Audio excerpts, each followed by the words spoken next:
siempre es útil. Sí, sí, sí.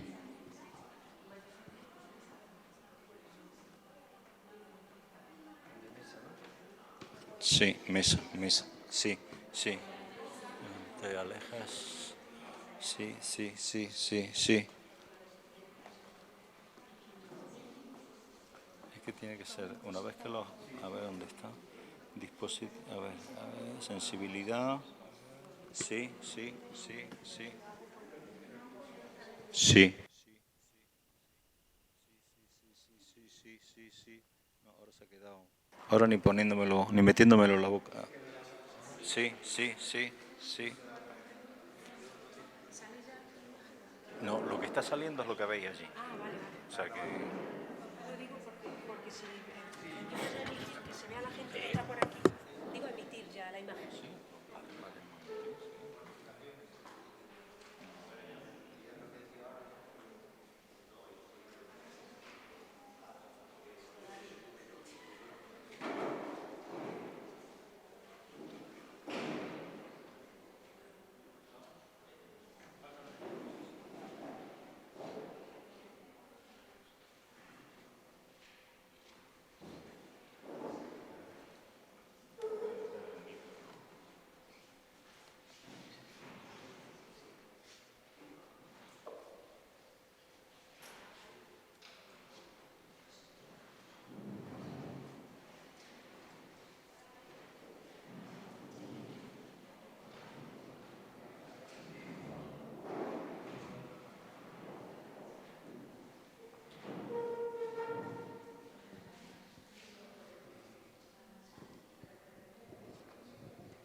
Arrancamos la fiesta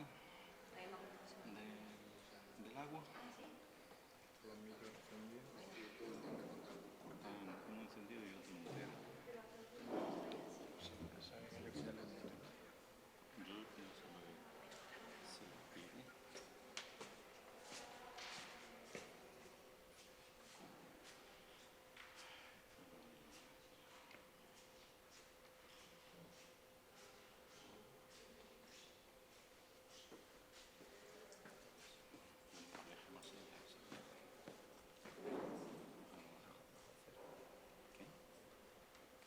No, ya ahora que ahora lo acercamos. Estamos cerca. Así.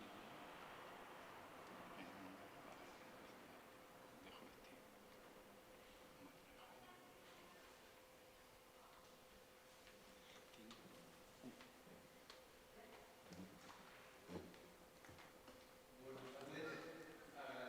No, está muteado. Está muteado.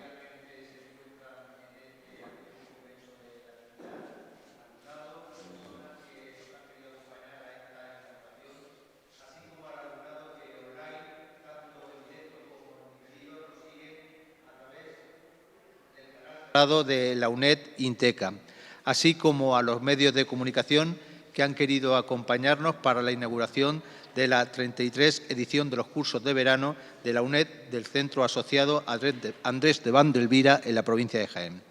Agradecer igualmente la presencia de la directora de la UNED del Centro Asociado, María Luisa Grande, quien junto con el secretario Manuel Valdivia, quien no ha podido acompañarnos por padecer COVID, se ha puesto a nuestra disposición para organizar una nueva edición de los cursos de verano, a quienes quiero agradecer el esmero y el cariño que han puesto y están poniendo para que esta nueva edición tenga un especial significado e impulso.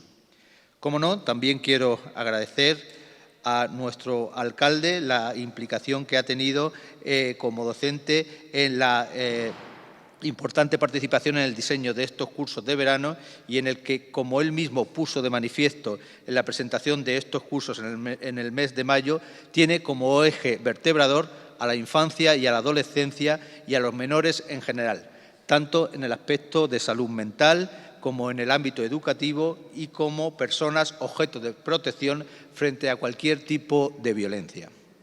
No en vano, para este Ayuntamiento de Alcalá la Real, los menores tienen una especial protección, ya que, de hecho, en los próximos plenos municipales aprobaremos el Plan Local de Infancia y Adolescencia, que abarcará el periodo 2022-2026, así como la ampliación del Consejo de los Niños y de las Niñas y Adolescentes, y lo que va a propiciar al mismo tiempo que nos podamos adherir a las ciudades amigas de la infancia y adolescencia de UNICEF.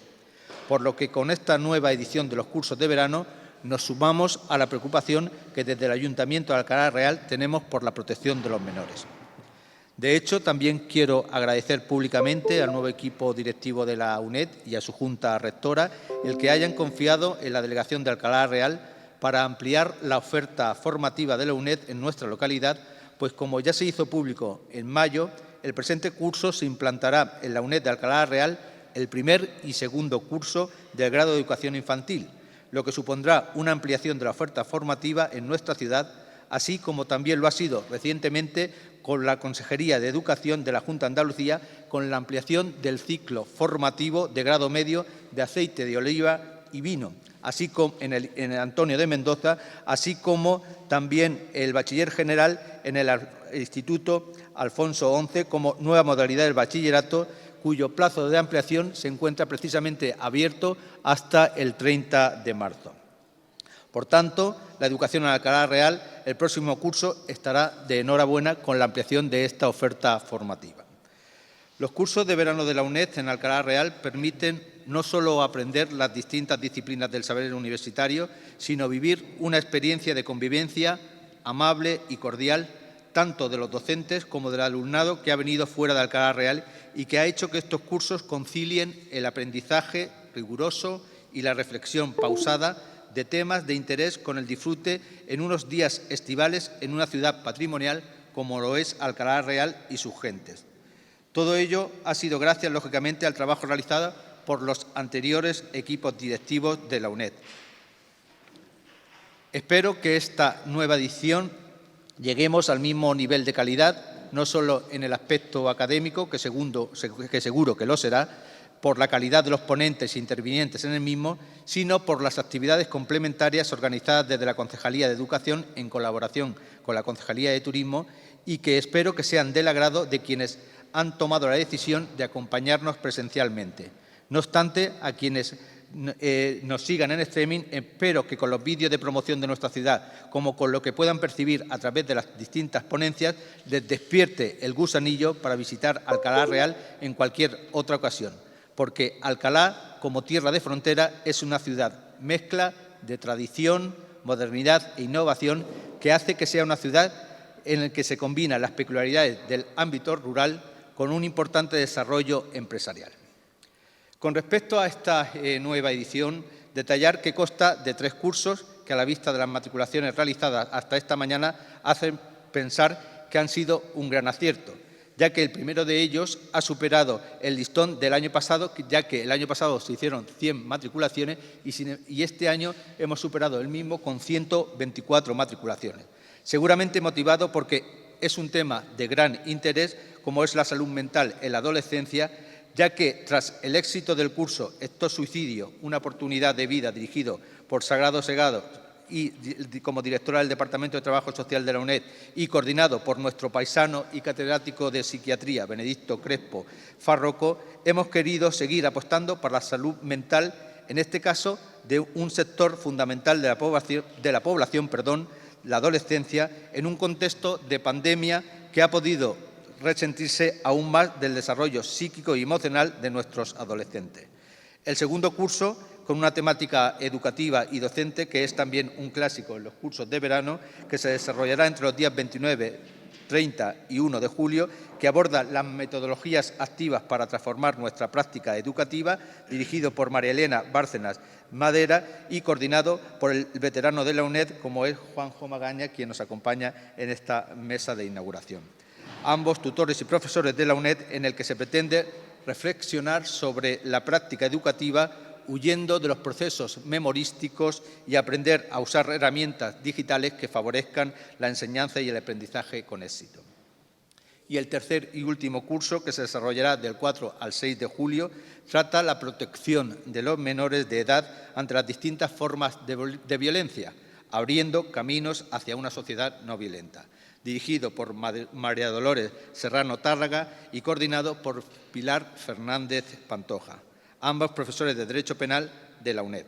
Este curso aborda la protección de los menores desde distintos ámbitos, el ámbito social, judicial y que contará con ponentes como el defensor del menor de Andalucía, don Jesús Maestu, o la magistrada del Juzgado de Menores de Jaén, doña María Teresa Carrasco Montoro, o Gracia Rodríguez Velasco, que ha sido exfiscal de Violencia de Género y Violencia Doméstica en la Audiencia Provincial y que son verdaderos profesionales en esta materia y con quienes he tenido la oportunidad de convivir y me consta su buen hacer en esta materia. La presentación de los cursos auguraba un gran éxito de los 3 cursos en esta nueva edición por la temática tan trascendental y el actual entorno a la infancia y adolescencia ha superado, como he dicho anteriormente, todas nuestras expectativas, ya que han sido 126 matriculaciones y en el caso de la metodología activa han sido casi 65 y en el caso de la protección de menores alrededor de unos 35. Sí que me gustaría, por último, animar a quienes habéis decidido asistir presencialmente a estos cursos de verano que os suméis a las actividades que se han programado, ya que es una experiencia única el descubrir no solo nuestro patrimonio, sino la acogida que por parte de tanto de los miembros de corporación como quienes forman el equipo técnico de la Concejalía de Educación han preparado y lo han hecho con mucho esmero.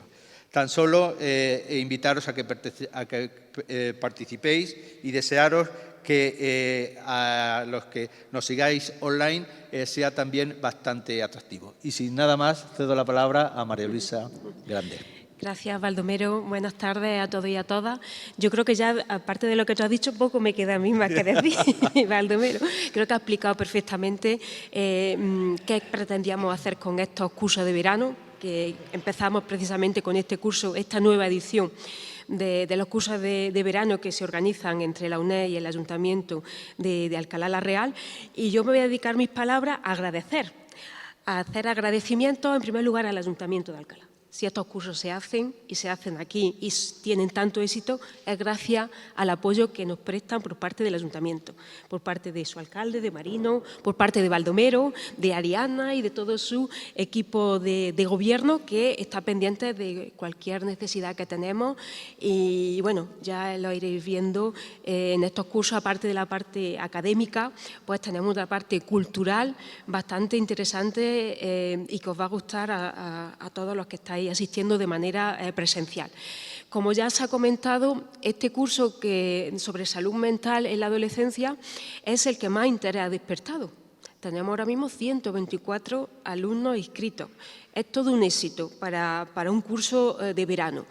Y tenemos también muchos que lo están haciendo online, porque también es cierto que se ha matriculado mucha gente de provincias muy distantes de Jaén. Tenemos mucho alumnado de Galicia, de Asturias, de Cantabria, de Cataluña y de otras provincias más cercanas que de otra manera, si no es online, seguramente le hubiera sido muy complicado asistir. Claro que el no asistir se pierden el conocer todos los recursos que tiene y todos los aspectos culturales, turísticos y gastronómicos que tiene Alcalá la Real. De todas maneras, en los vídeos vamos a ir pasando pues, algunos aspectos promocionales de Alcalá la Real, pues, para que aquellos que lo están viendo online se animen y les dé ganas de venir a Alcalá la Real. Yo quiero también agradecer a las 2 personas que se han encargado de la organización de este curso, como es Agrario Segado, la directora, profesora de la UNED, y Benedicto Crespo como coordinador del mismo, que entre los dos pues, prácticamente han sido los que han montado este curso. Y también bueno, pues, el resto de ponentes que también nos acompañen aquí esta tarde. Yo espero que disfruten del curso, espero que después se queden a todas las actividades que están programadas por parte del Ayuntamiento de Jaén y también quiero agradecer a Juanjo el coordinador de extensión universitaria de la UNED de Jaén, que es también el que está muy pendiente de estos cursos y de que salgan adelante, ¿no? Por mi parte nada más y nos iremos viendo a lo largo de estas sesiones. Gracias. Bien, gracias. Pues bueno, ya a mí entonces yo no sé qué decir, pero bueno, creo que a mí lo que me corresponde ya está todo dicho. Creo que Baldomero ha hecho una magnífica descripción de lo que nos esperan en estos días, no solo en este curso, sino en los dos siguientes. Y María Luisa también ha hecho, creo, la parte de agradecimientos que correspondía. Bueno, yo solo os pido que disfrutéis de estos días, del privilegio que supone el primer año normalizado, ya sin pandemia, que el año pasado estábamos todos aquí con mascarilla y bastante miedo. Y este año pues estamos sin mascarilla, algunos lo tienen de forma voluntaria. Pero bueno, ya estamos en la normalidad y lo que tenemos que hacer ahora es celebrar la vida, celebrar la salud y celebrar también el saber. Estamos aquí para disfrutar de la vida, disfrutar de la salud y disfrutar del saber. Si no aprendemos, difícilmente se pueda conseguir una sociedad equilibrada y una sociedad comprometida. El éxito que siempre han tenido los cursos de verano de la UNED es que hacemos esa mezcla, que aquí uno no viene a estar 8 horas sentado escuchando y aprendiendo, porque también hay que dar esos recreos. Y los recreos aquí los hacemos en este espacio, que veis, que este espacio lo estrenamos el año pasado, con la idea de hacer más atractivo, más interesante para los sentidos el hecho de aprender. Y también que disfrutéis de Alcalá, los que no sois de aquí, que veo gente que no es de aquí de Alcalá.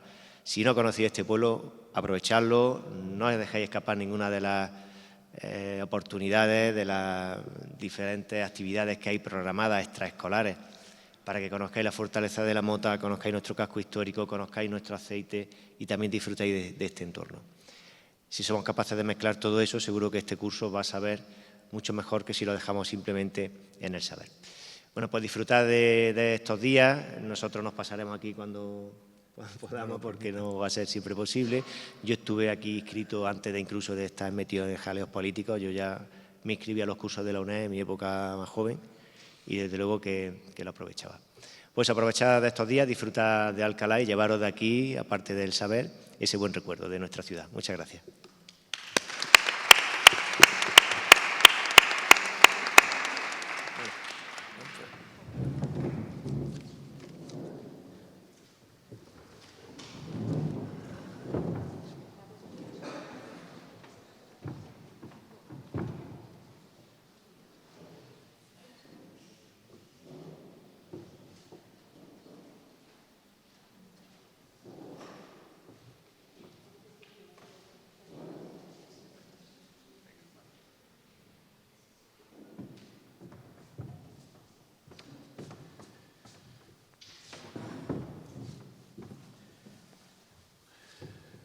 Bueno, pues nada, ante todo lo que ya se ha dicho, buenas tardes, bienvenidos. Gracias a los que han hecho esta inauguración, yo creo que muy emotiva y también que refleja quizás lo que es el espíritu, ¿no?, de lo que son los cursos de verano, ¿no? Aprender, educación, conocimiento, pero también hacerlo con esta parte más divertida y esta parte cultural que nos ayuda a todos a fijar conocimiento y también a tener la oportunidad de interaccionar, de poder hablar con los ponentes o con las personas que os vamos a presentar algunos de los datos durante todos estos cursos o estas sesiones, ¿no? Y creo que es importante el que podáis sentir la cercanía y ese es el objetivo de este modelo formativo, ¿no? El que podamos contactar y podáis tener una relación más estrecha con los ponentes, ¿de acuerdo? Sin más, soy el primer ponente, con lo cual voy a empezar siguiendo lo que es la agenda. Empiezo con mi presentación. Voy a coger el micrófono porque me voy a levantar. Y en principio son sesiones que están programadas para 2 horas.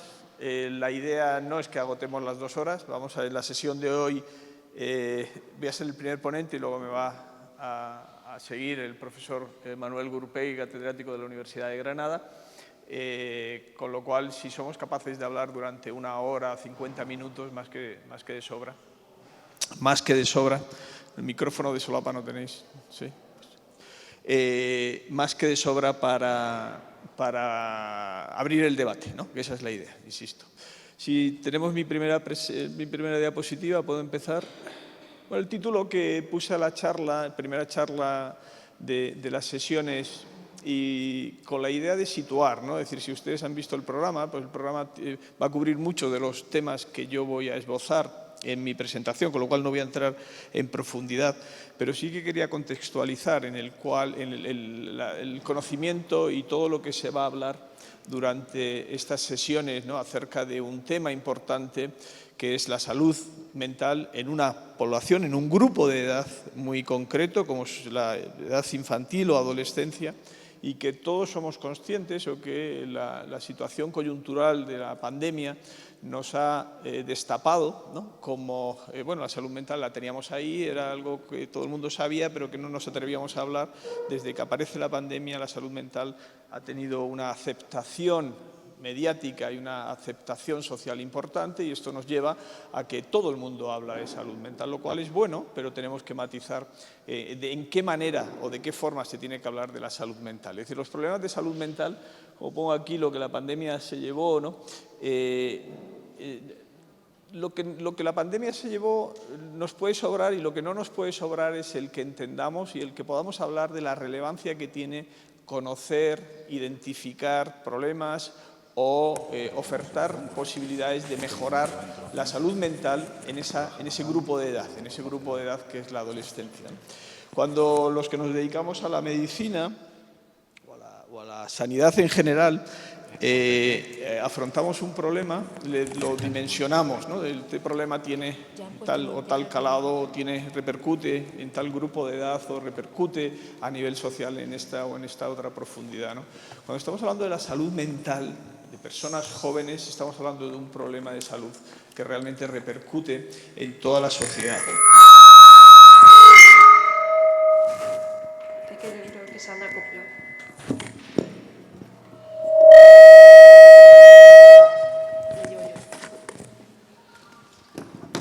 Vamos a ver cómo me pongo yo esto no es fácil. Por detrás. Aquí atrás. ¿Sí? Bueno, es más fácil de lo que se intuía. ¿Bien? ¿Se me oye bien? Perfecto. Bueno, pues nada, mejor. Bueno, mejor no, a ver si me lo pongo esto porque estoy aquí como encorsetado. A ver, vamos a hacerlo bien.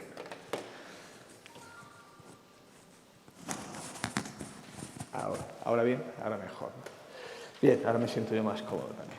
Bien, como decía, la importancia que tiene, la necesidad social que tiene que nos preocupemos de la salud mental en general, pero la salud mental en este grupo de edad, ¿no? Situémonos, ¿no? ¿En qué nos tenemos que situar? Pues nos tenemos que situar realmente en que hemos vivido una situación, como pongo aquí, de grandes cambios, situación de estrés. Lo que yo destaco más de lo que ha supuesto la pandemia no es la novedad o el estrés, sino la rapidez con la cual se nos ha pedido adaptarnos a estos cambios, ¿no? Esta sensación de que lo que teníamos se ha venido o se ha tambaleado, ¿no? Eso, si lo vemos para la sociedad, es una realidad. Si nos vamos y concretamos en lo que ocurre en estas edades, se suma el factor de que realmente la adolescencia, como ponemos aquí o como pongo aquí, ya es una edad especialmente proclive a los cambios, a la lucha, a la ruptura de normas, a la inestabilidad, a la incertidumbre, a la búsqueda de identidades, y todo esto hace que su adaptación haya sido realmente específica o particularmente dificultosa, ¿no? Tenemos una pandemia que afecta a todos, pero que afecta de manera singular a este grupo de edad, que ya sabemos o que estamos diciendo que es un grupo de edad de riesgo en sí mismo, sin pandemia y sin situaciones de estrés añadido, y que nos llevan a cifras, ¿no? Un poco en esta situación que yo les quiero poner dentro de la Organización Mundial de la Salud, de que hay un porcentaje, las cifras siempre pueden variar según las fuentes, pero un 50, un 40, un 60% de las alteraciones de salud mental que vemos en las personas adultas, en la población adulta, se pueden generar en estas edades, ¿no? Es decir, insisto en que esto puede variar. Si cambiamos el 14 al 17, pues los porcentajes van a variar, pero un porcentaje importante ocurre en estas edades, ¿no? De tal forma que si no somos capaces de detectar y de enfocar o de reorientar, evidentemente estamos generando una alteración o estamos fomentando la aparición de enfermedades mentales o de trastornos o de pérdidas de la salud mental, vamos a llamarlo así, pérdida de la salud mental, en personas que son los encargados realmente de liderar nuestra sociedad, ¿no? Es decir, estamos en lo que es el motor, los generadores son más vulnerables, hay un porcentaje que si no se trata adecuadamente o se orienta adecuadamente, van a generar esos problemas de salud mental y estas personas con las cuales estamos poniendo en riesgo son los líderes que mañana tienen que hacer nuestro estado del bienestar, ¿no? Y todo esto se hace con un concepto importante que no vamos a tratar hoy, pero que seguramente en alguna de las charlas y seguramente el profesor Gurpegui, cuando hable de los factores protectores, hablará algo del concepto de capital mental, es decir, cuáles son esas capacidades, esas habilidades que debemos pedirle a una persona para que realmente sea exitosa en su vida, ¿no? Es decir, qué ocurre con nuestra capacidad de interacción social, qué ocurre con nuestra capacidad de innovación, qué ocurre con nuestra capacidad de respeto, de entender emocionalmente el contexto social, con nuestra capacidad de planificación. Todo esto es lo que llamamos el capital mental que tienen las personas y que tenemos que fomentar en aras de que el futuro, estos líderes, estos jóvenes, sean personas de éxito y nos lleven a una sociedad de bienestar, ¿no?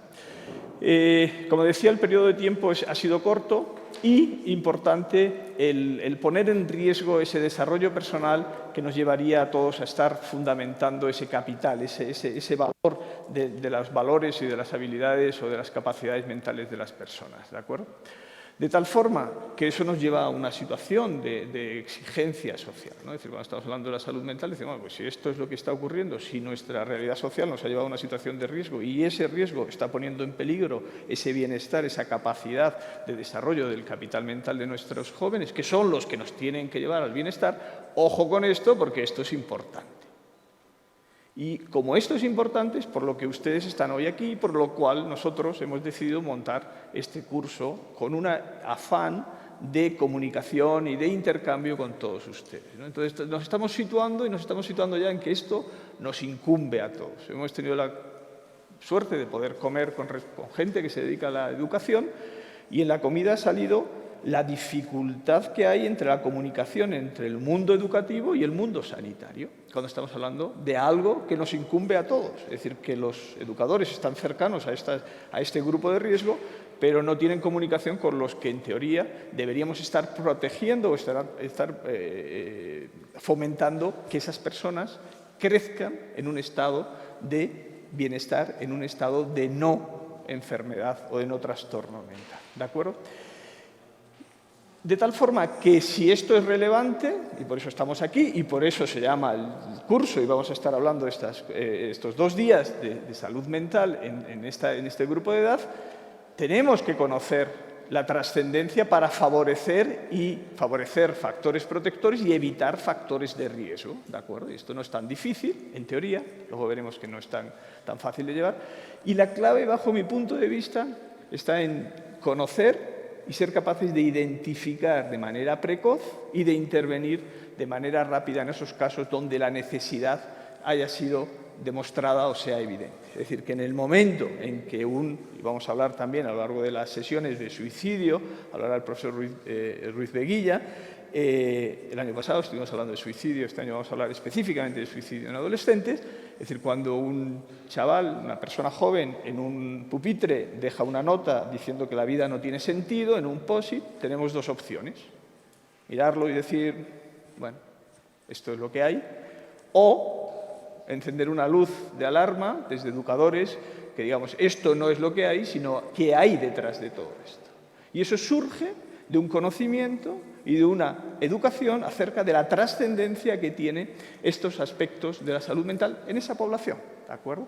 De tal forma que debemos, como estoy diciendo, poder desarrollar programas con un objetivo, la protección de la salud mental o el fomento de la salud mental, en el cual de nada vale que los educadores vayan por una parte, que los recursos sociales vayan por otra parte, que el servicio judicial vaya por otra parte o que los servicios sanitarios vayan por otra parte. No tiene sentido. Perdemos el sentido de lo que debe ser un plan de intervención o de trabajo en salud mental. ¿De acuerdo? Y ahí estamos ya situados. Eso es lo que nos gustaría poder debatir con ustedes o transmitirles a ustedes durante estas sesiones, ¿de acuerdo? De tal forma que hemos puesto una agenda que se ve mal, pequeño, pero que ustedes tienen de alguna manera más cercana, que ni yo soy capaz de leer, pero que aparecen factores protectores, la importancia del COVID, que yo no voy a entrar directamente a cifras, simplemente les he dicho les mostraré algunas cifras. Problema de la adolescencia, la salud mental en un análisis de realidad. Cómo podemos ver el impacto de pandemia o cómo podemos hacer unos programas de prevención y promoción de salud mental. Es decir, vamos a cubrir todo esto en un programa yo creo que muy atractivo. El porcentaje el primer objetivo de salud y como gran objetivo tenemos que entender ¿a qué estamos llamando salud? Es decir, que esto depende de quien no lo cuente, el concepto puede ser distinto y el concepto que podemos tener los sanitarios de salud no tiene, bueno, tiene algo que ver, pero puede ser distinto al estado, a la definición o el concepto de salud que pueden tener personas del sector educativo, ¿no?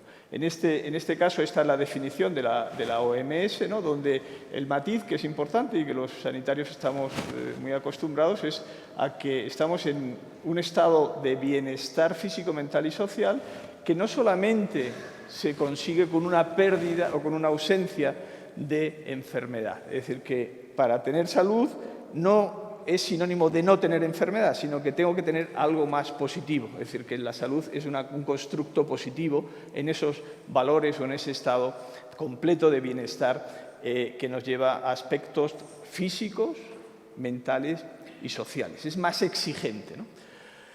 Y aparece el concepto de calidad de vida, que es un concepto distinto.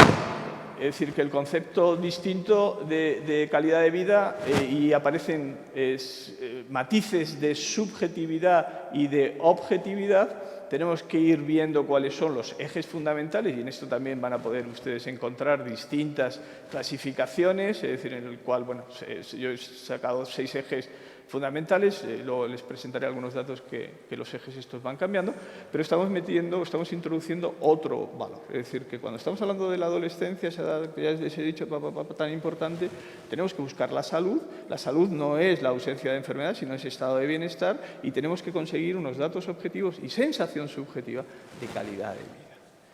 Todo esto tiene trascendencia si entendemos la importancia que tiene para nuestra sociedad, y estoy siendo un poco no trascendente de intentar transmitir conocimiento superlativo, sino trascendente en que trasciende al individuo y nos lleva a la sociedad.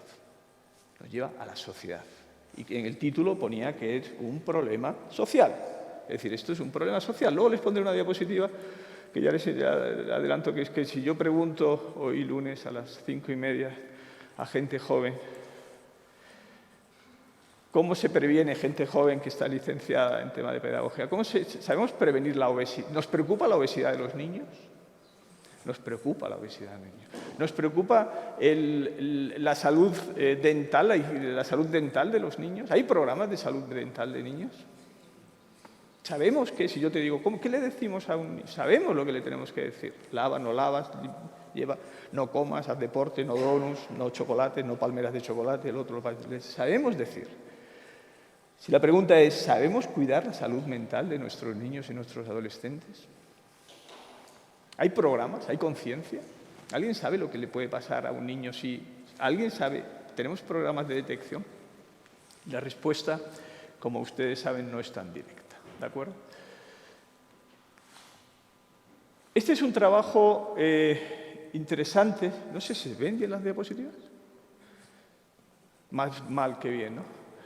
Este es un trabajo del grupo internacional que lo que viene, el mensaje es decir, bueno, vamos a medir cuál es el estado de salud, no de salud mental, de salud en general, de los adolescentes. Programas, son artículos internacionales, este está liderado por una investigadora suiza, parece, ahora no recuerdo exactamente de qué ciudad, me parece Ginebra, en el cual en un grupo de expertos de salud hacen estudios acerca de qué dicen los representantes de la juventud, qué dicen los países acerca de las políticas de salud en adolescentes, qué dicen o qué conocemos de los factores de riesgo y protectores de la aparición de enfermedad en los adolescentes y cuáles son los indicadores de medición, cómo medimos las iniciativas que hacen los países o las distintas instituciones para medir la salud mental. Es decir, que yo quiero saber qué dicen los que representan de la salud mental, pero quiero saber qué es las políticas de los países, quiero saber también cuáles son los indicadores que tengo,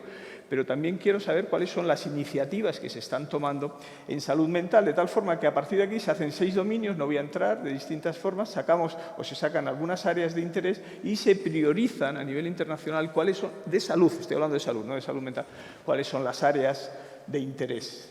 No se van a poder ver bien las diapositivas, ya lo siento. Pero bueno, voy a intentar contarles las historias. Les voy a pedir un acto de fe. Esto cuando las diapositivas no se ven, tengo que pedir acto de fe de la audiencia. Si alguien sabe, me puede corregir. Pero lo que vengo a decir es que dentro de...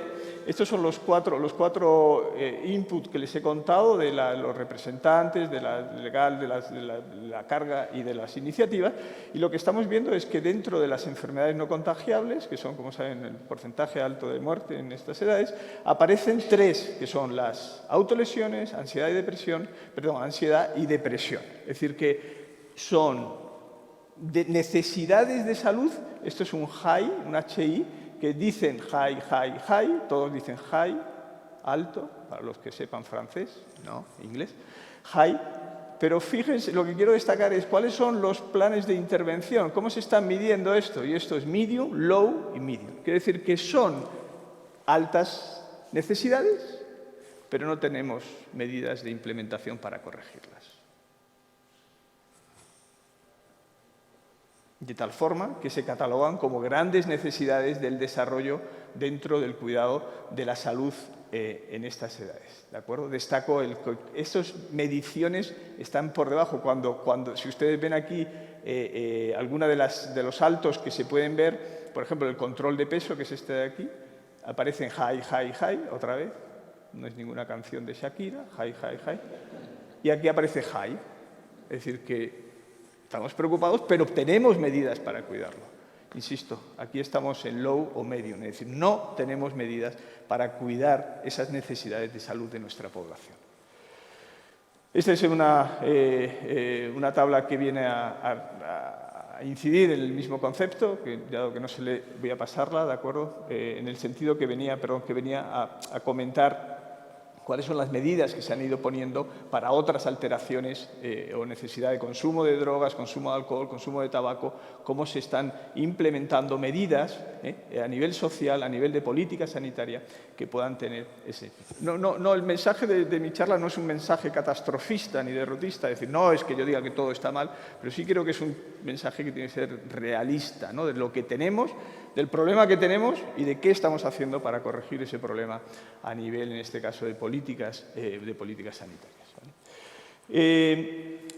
Recordemos que, como he dicho, un porcentaje importante, estas son las edades de diagnóstico, fijaros, evidentemente, cuando, estos ya son temas nuestros sanitarios, de salud mental, pero cuando se diagnostica autismo, déficit de atención, ansiedad, y vemos las edades de inicio del diagnóstico. Es lo que decíamos, de esos 14 o 24, depende del porcentaje de personas que van a tener desarrollo. Ya no estamos hablando de pérdida de bienestar, estamos siendo aún más selectivos, más exigentes, que es aparición de enfermedad mental, es decir, que patologías que se van a desarrollar durante esos años y que tenemos que conocer.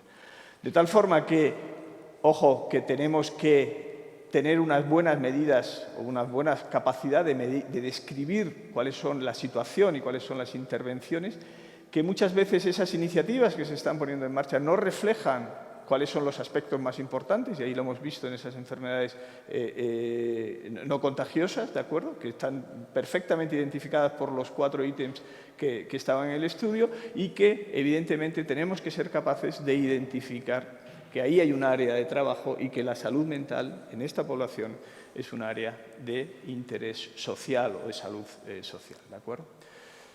Bien.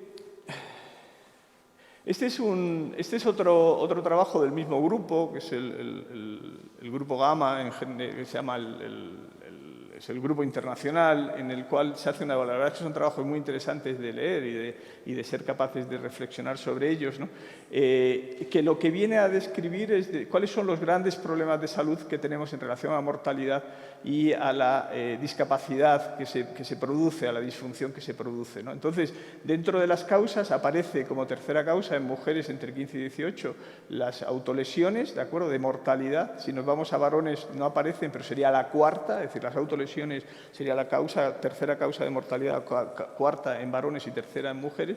Pero cuando vemos cuáles son las consecuencias de las patologías en años perdidos en funcionalidad, vemos cómo en las distintas edades, tanto en varones como en mujeres, de 10 a 15, en hombres de 10 a 15, hombres de 15 a 19 y mujeres, las dos de abajo, aparecen los trastornos depresivos, la ansiedad, en todas las franjas de edad de los 10 años y en hombres y en mujeres, con distinto grado de penetrancia. Es decir, que cuando vemos cuáles son las causas de salud que más afectan a la funcionalidad de la persona en estas edades, aparecen como tres grandes causas: ansiedad, depresión y conductas autolesivas, ¿de acuerdo? De tal forma...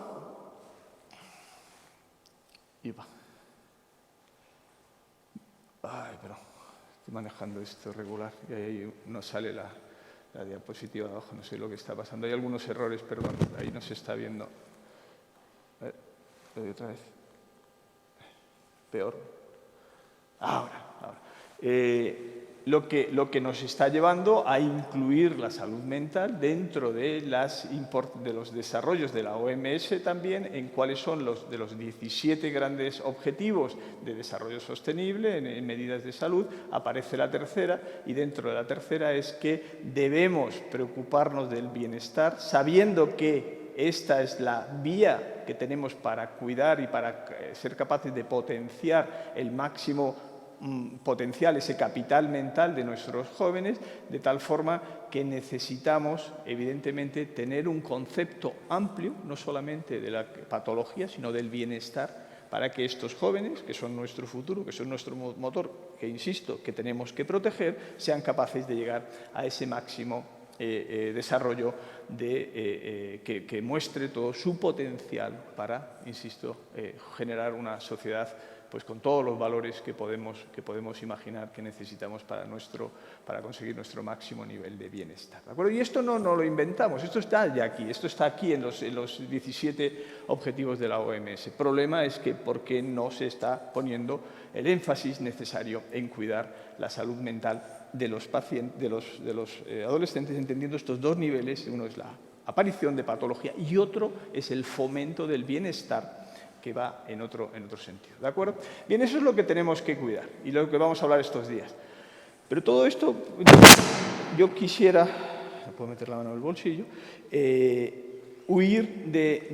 o incorporar, no huir, pero quisiera incorporar también la importancia que tiene todo esto del conocimiento del o del neurodesarrollo. Es decir, cuando nosotros estamos hablando de adolescencia, estamos hablando de niños, no es que estemos hablando vamos a hablar de factores externos, no vamos a hablar de estrés, vamos a hablar de la importancia que tienen determinados, ¿no?, durante el desarrollo. Pero no nos olvidemos, yo no quiero que ustedes se olviden de que detrás de todo esto hay biología. Esto es muy importante.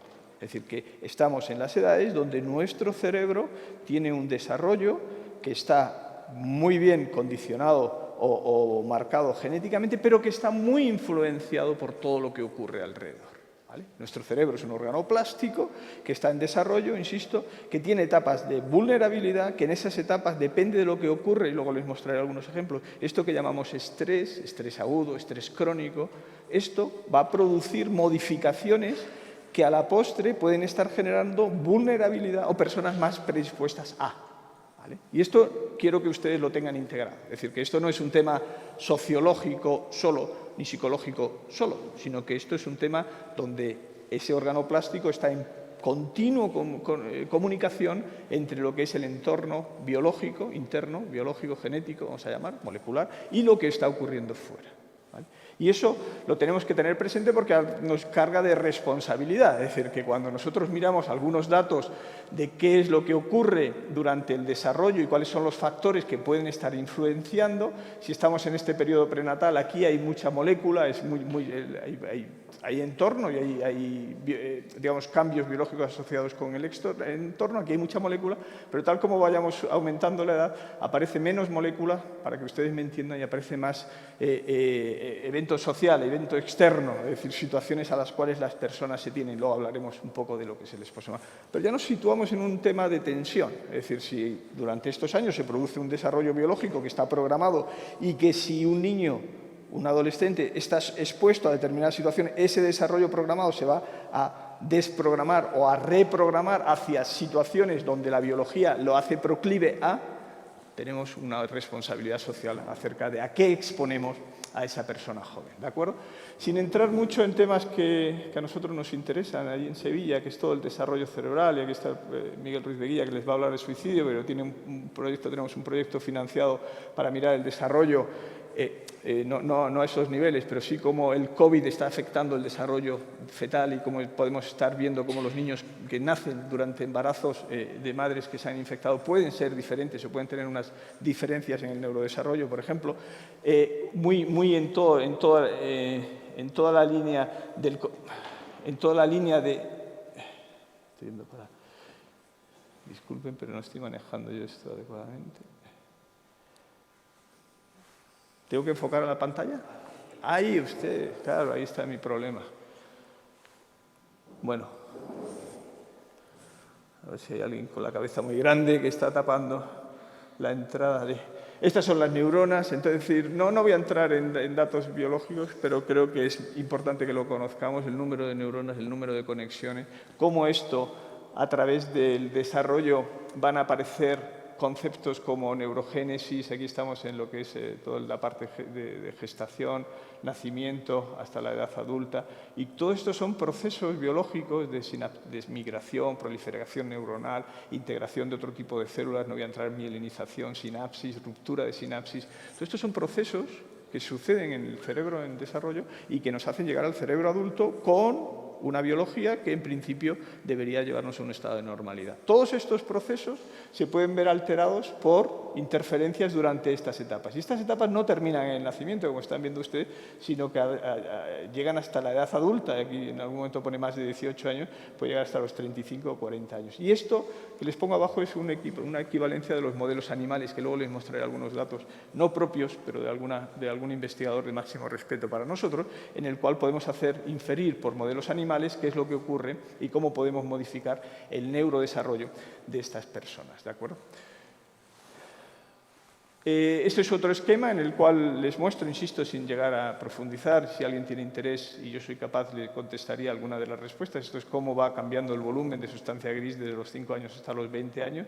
Estamos viendo cómo se va perdiendo, porque lo que se produce ahí es una optimización de las conexiones, es decir, que cuando nacemos tenemos ese número de 100.000 millones de neuronas que se multiplican por 1000 en la sinapsis, y lo que vamos a ver es que como todas esas sinapsis que se van a producir, la comunicación entre neuronas, lo que hacen es se van quitando y se van quedando solamente las que son eficientes. Entonces ahí se produce una poda neuronal que es importante para el buen funcionamiento cerebral, y por eso vemos que vamos perdiendo sustancia gris a lo largo del tiempo. Esto hace que la eficiencia de las conexiones sean mayores, pero hace que si existe una alteración, aquí vemos cómo las líneas se van desviando de la normalidad, estaremos en reducción de determinadas funciones de interneuronas, en excesivo funcionamiento excitatorio de las neuronas, es decir, que tenemos un cerebro que ha sido alterado, y como ha sido alterado lo puede hacer más vulnerable. Y estamos hablando de todo lo que puede ocurrir en esas edades, insisto, de adolescencia, ¿vale? Siempre que hablo de neurociencia, y no creo que nadie se pueda escapar, no nos olvidemos que tenemos en sanidad, en medicina, solo tenemos 2 premios Nobel, uno muy español, Santiago Ramón y Cajal, y otro español, pero muy afincado en Estados Unidos, ¿de acuerdo?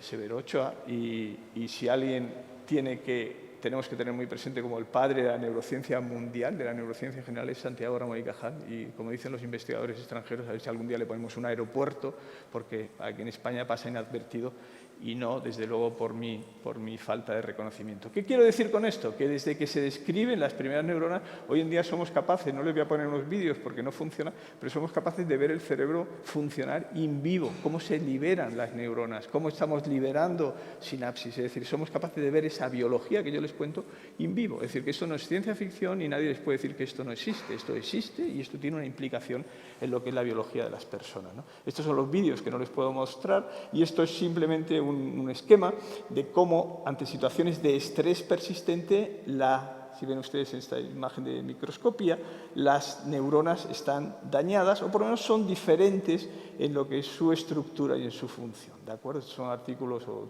trabajos antiguos, pero que vienen a reflejar cómo, en algunos de los trabajos que les voy a mostrar a continuación, el exponerte a estrés durante estas edades de desarrollo van a producir esos cambios biológicos. Concepto también importante que yo creo que podemos debatir estos días, decir, oye, que el estrés es un mecanismo adaptativo, es decir, sin estrés nos moriríamos, ¿eh? Pero estamos en un estrés positivo, un estrés tolerable. Hay un nivel de estrés que va a variar entre personas que se llama el nivel tóxico, es decir, que llega un momento en que ese nivel está produciendo unas alteraciones que hacen que tu rendimiento o tu capacidad adaptativa, en vez de aumentar, que es la función fisiológica, lo que hace es que hay un detrimento en lo que es la adaptación. De tal forma que tenemos que conocer muy bien cuáles son los elementos estresantes para nuestra sociedad o para nuestro entorno. Y esto lo clasificamos, y es bueno que lo sepamos, y los educadores lo saben también bien, donde nosotros tenemos un listado y somos capaces de identificar cuáles son los acontecimientos estresantes a los cuales se van a estar enfrentando los niños desde el punto de vista general, ¿no? Desde, aquí les pongo algunos de los más destacados, donde aparecen enfermedades dentro del entorno habitual, abuso, abandono, abuso tanto físico como emocional o sexual, violencia o abandono, ¿no? Es decir, son factores estresantes a los cuales esas poblaciones vulnerables, como hemos dicho, que tenemos que proteger y que están en riesgo porque su cerebro se va a alterar, están expuestos. ¿Y qué hacemos cuando las personas están expuestos a ese entorno? Es la gran pregunta, ¿no?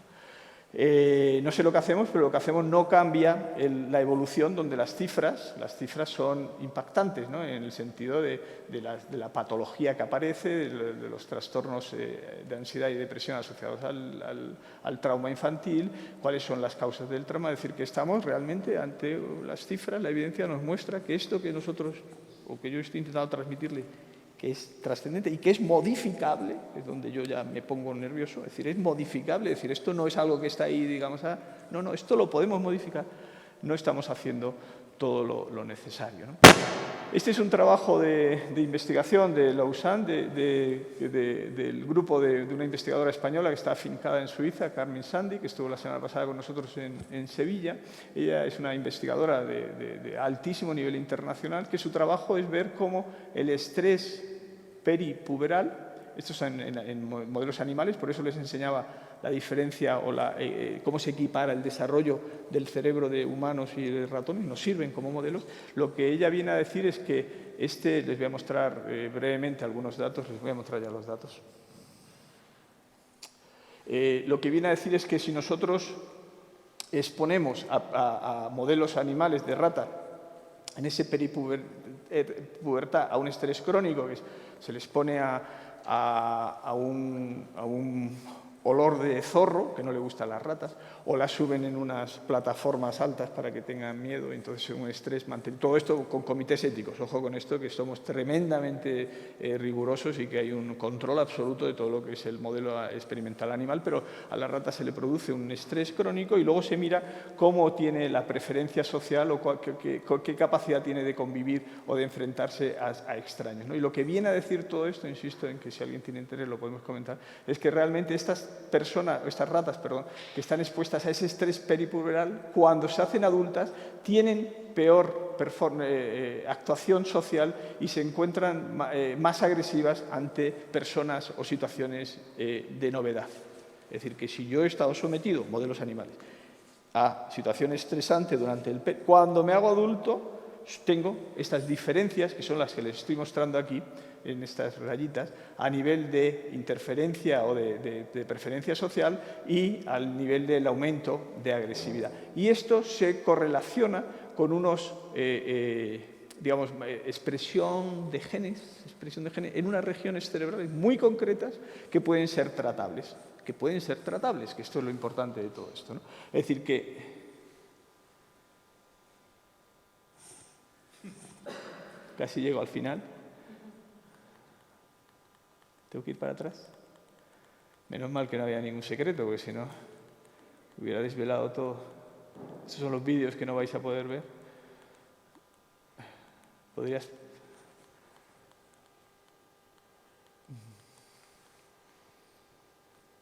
Yo no soy el más hábil con esto, pero les debo reconocer que no siempre me pasan estas cosas, ¿eh? Debo echar alguna culpa al sistema audiovisual, o al mando, por lo menos.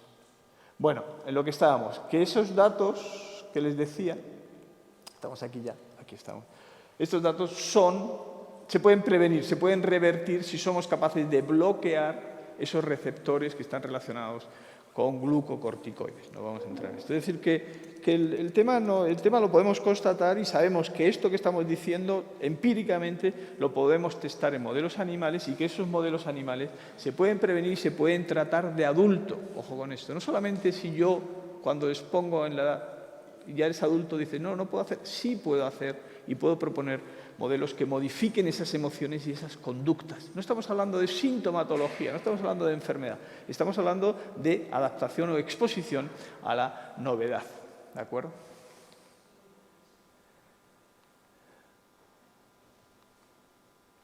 Esto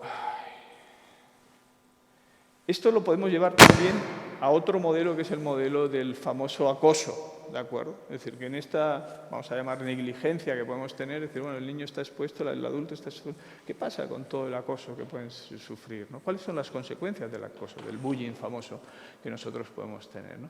Y las cifras son, otra vez, este es un trabajo realizado con un modelo de multipaís en muchas regiones para intentar analizar en encuestas nacionales realmente cómo es el nivel y cuál es el efecto de ese acoso, viendo cómo podíamos intervenir o cómo podíamos prever inicialmente que el nivel, y había una relación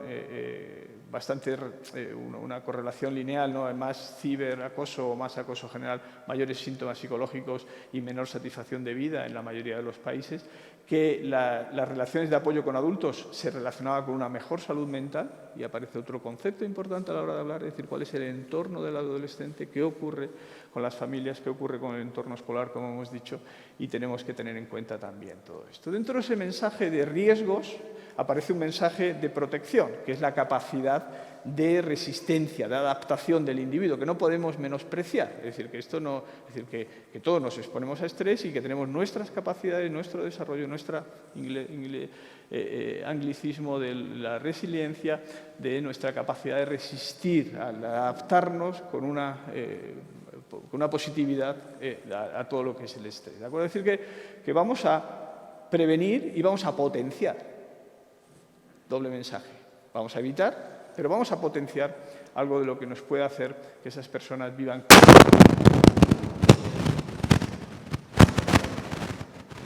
Cumbre de la OTAN. Ya.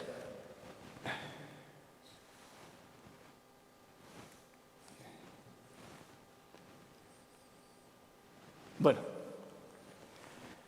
Desarrollo, infancia, adolescencia. Tercer aspecto que yo quería comentar hoy, en esta visión general, es el tema centrado en lo que se conoce hoy en día como el exposoma y la trascendencia que tiene nuestra exposición en esas edades, tanto interno, a lo que comemos, a lo que podemos fumar, a lo que podemos, fármacos que podemos tener, nuestra exposición interna y nuestra exposición interna a la polución, el estrés social, en qué barrio vivimos, en qué situación nos tenemos que enfrentar, cuál es nuestro nivel de exigencia académico, para intentar entender cuáles son las necesidades o cuál es la situación de nuestra persona a la hora de recibir ese input que entendemos que es nuestro cerebro, que es muy biológico, ya les he explicado algo, pero que sabemos que está en continuo flujo de información y de remodelación con lo que ocurre externamente. Es decir, que como hemos visto, esa exposición a estrés está modificando nuestra biología y que la podemos revertir. Es decir, que todo lo que esa persona joven se está exponiendo va a tener un impacto en estos factores que estamos viendo. Eso se llama el exposoma, que puede ser interno, puede ser externo. Hacemos ejercicio, es bueno hacer ejercicio, es bueno la obesidad. Acabo de publicar un trabajo sobre obesidad y estructura cerebral nosotros en un consorcio internacional sobre lo que es la estructura cerebral, es decir, la obesidad tiene un efecto sobre el desarrollo de la persona, sobre todas estas características que estamos hablando del bienestar. La respuesta es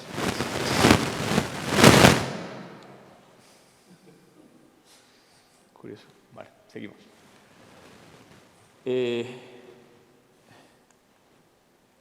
Aquí está. Y estoy convencido que el profesor Gurpegui va a hablar de esto. Esto es complejo, muy complejo, pero me voy a parar 3 minutos en intentar simplificar algo, ¿no? Aquí tenemos nuestro individuo y abajo tenemos lo que es, en un tono menos o más rojizo, situaciones de riesgo, ¿vale? Entonces aparecen factores de riesgo que hacen que esta persona durante todo el desarrollo pudiera tener o pudiera llegar a mantener un estado de enfermedad mental o tener ese estado de pérdida de bienestar, ¿vale?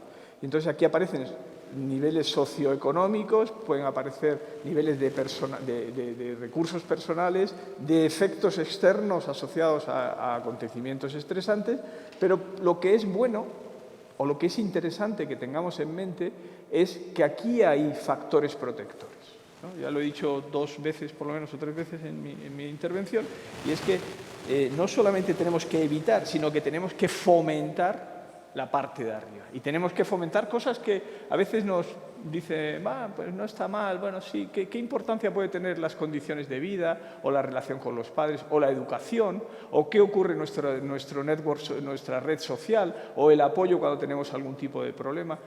Fijaros cómo todos estos valores tienen una repercusión en ese estado de bienestar o de salud mental.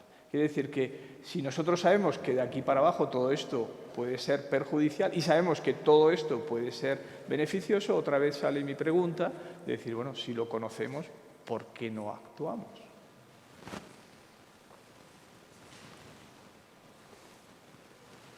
Y esta es la diapositiva que yo les mostraba, si soy capaz de pararla, les mostraba, ¿no? Es decir, porque esto sí lo hacemos claramente con la salud dental. Esto sí lo hacemos claramente con la obesidad infantil, ¿no? Es decir, hay campañas, todo el mundo lo sabe, lo tenemos presente, lo fomentamos. Es decir, no pasa sin que haya una campaña. Un niño que no vaya al dentista, lo perseguimos. Un niño que tiene una caries, hay que ir. Un niño que está con obesidad. Es decir, que lo sabemos, lo integramos y en nuestra parte, lo saben en el colegio, lo saben los educadores. Pero en salud mental no sé por qué esto es distinto, sabiendo, espero haberles convencido del riesgo que tiene, ¿no? Y con todo esto empezamos un proyecto financiado por FECID que se llama Mentescopia. Es un proyecto de divulgación de salud mental entre jóvenes, ¿vale? Es decir, cómo nuestros jóvenes, nuestros adolescentes, para los cuales nosotros les tenemos que contar esto, porque ellos lo tienen que saber, aparte de que lo sepamos los adultos y los facilitadores, el sistema sanitario, pero ellos lo tienen que saber. ¿Y cómo reciben los jóvenes la información? ¿Cómo la reciben ellos? Ellos leen El País. ¿Leéis El País, los jóvenes? No. ¿Veis el telediario de la 1? Matías Prats. Sí. ¿O usáis más TikTok, Instagram, Twitter, Twitch? Pues, ¿qué hicimos? Vamos a darle la información veraz, válida. ¿Quién se la va a dar? Se la vamos a dar, en principio, personas o opiniones cualificadas dentro de lo que es la Red Nacional de Investigación en Salud Mental, y lo vamos a hacer a través de sus canales de información. De tal forma que otro de los problemas que tenemos a la hora de la divulgación de salud mental es que cuando los adolescentes consultan, ¿qué consultan? Es decir, mis hijas adolescentes, que algunos de los que estáis aquí las conocéis, claro, me llega y me dice mi hija, papá, pienso que en la universidad voy a estudiar esto. Y digo, ¿a quién le has preguntado? No, a mis amigas. ¿Y por qué le preguntas a tu padre? No, hombre, papá, esto no. A mis amigas. La información viene de sus amigas. Y ahí aparece la distorsión de mucha información que puede haber. No os digo nada que no sepáis, ¿no? De tal forma que vamos a hacer el proyecto financiado, FECID, convocatoria competitiva, que nos financian a través de Cibersan, que es la Red Nacional de Investigación en Salud Mental, de la cual somos miembros nosotros en Sevilla. y vamos a buscar a adolescentes y adultos jóvenes, les vamos a educar en salud mental, con la idea que ya les he dicho de prevenir y mejorar. Vamos a quitar los mitos, no hablemos de suicidio porque el suicidio hace que la gente se suicide más. No vamos a ayudar a el mejor, no es raro, no le vamos a preguntar, no vamos a quitar los mitos, vamos a quitar estigma, vamos a que nuestra sociedad se eduque a nivel de salud mental. Educarlo dentro de lo que es la rigurosidad y la solidez del conocimiento científico, de la evidencia, y a partir de aquí vamos a intentar mejorar algunos de esos aspectos de salud mental de nuestra población. ¿De acuerdo? Esto lo vamos a contar, o lo estamos contando, porque ya llevamos un año, y afortunadamente vamos a poder hacerlo otro año, profesionales, como les digo, de salud mental. Se lo vamos a contar a los jóvenes, porque a ellos, porque ya les he dicho que muchas veces están mal informados y que es una población vulnerable. Les vamos a hablar de temas que para ellos muchas veces son desconocidos, pero que deben saber en ese afán de conocer y de luchar contra el estigma. Este año hemos cogido 8 bloques temáticos, el año que viene cogeremos algún otro. Lo vamos a hacer a través de TikTok, o lo estamos haciendo a través de TikTok, de Instagram y de Twitter. Lo hacemos también, estos son los porcentajes de usuarios que tenemos en esas edades, que no es, como decimos en Alcalá, para tirar cohetes, pero tampoco es muy bajo, es decir, tenemos que mejorarlo.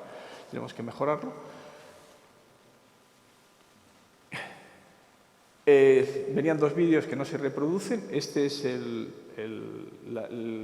lo que tienen que buscar, el Mentescopia. A partir de ahí tienen toda la información accesible. Hoy en la comida también salía cómo se accedía a esta información. Entran ustedes a Mentescopia, están todos los vídeos, los podcasts, todos los testimonios de pacientes, colaboraciones con divulgadores nacionales.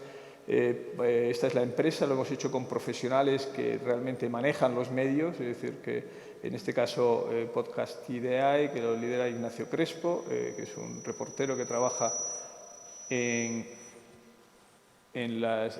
periódicos de tirada nacional y en radios también de ámbito nacional. Hacemos con la Universidad de Sevilla, con el grupo de investigación didáctica, vídeos que estamos intentando meter en las universidades, en las pantallas de televisión del transporte público y en Iberoamérica, en Latinoamérica. Esta es nuestra página web, como digo, con investigadores de primer nivel y donde ponemos artículos que se liberan o que se producen dentro del Cibersan y que nos parece que son tremendamente educativos. Estamos, cuando podemos, en prensa y en radio, divulgando la importancia de educar en este grupo de edad. Salimos, como digo, en algunos medios de comunicación, en las redes sociales. Tenemos el apoyo institucional del CIBER, del Ministerio, de la Junta de Andalucía. Tenemos datos de TikTok, de Instagram, de podcast. No les voy a cansar con todo esto. Y lo que es más importante es que hemos conseguido financiación para hacer otra temporada de Mentescopia. Es decir, que el año que viene volveremos a divulgar, a estar presente. Vamos a estar en el Parque de las Ciencias de Granada con una exposición itinerante que irá también a Sevilla. Vamos a tener algunos actos de divulgación en Madrid. Es decir, que estamos, como ven, intentando desde este ángulo mejorar estos aspectos que les decía de la salud mental, ¿vale? Aquí tienen los enlaces en los cuales pueden tener acceso absolutamente a toda la información que están disponibles y que estamos intentando que tengan todo este validad, ¿no? Las últimas reflexiones, y aquí lo dejo para que los ponentes que vienen en las sesiones siguientes vayan complementando algunos de los aspectos o de los ángulos que yo he esbozado. Creo que debemos conocer, por supuesto, pero debemos concienciar y tenemos que intervenir. Prevención y potenciación de los factores protectores. Tenemos que ser capaces de poner en marcha políticas multisectoriales en salud mental y en esa protección del bienestar de los adolescentes. No tengo ninguna duda de que si no somos capaces de hacer esto, estamos abocados al fracaso. Es decir, no se puede hacer individual o de manera unilateral desde salud o de sanidad o desde educación o desde servicios sociales. Tenemos que integrarlo para que nuestro sistema de salud den cobertura y sepan que esto es una necesidad y que pongamos recursos a ellos. Tenemos que cualquier puesta en marcha de intervención debe ser basada en evidencia, esto es importante. en todo lo que es intervención en salud mental en general y en prevención en particular, y que, como siempre, todo lo que no se evalúe al final se va a devaluar. Es decir, tenemos que ser capaces de tener un impacto de cómo esas medidas que vamos a poner para mejorar la salud mental o la salud en general del adolescente y la salud mental en particular se va a poder monitorizar o se va a poder tener una evaluación. Nada más, muchas gracias por la atención y dispuesto al debate o a cualquier pregunta que ustedes pudieran tener después de mi presentación. Muchas gracias.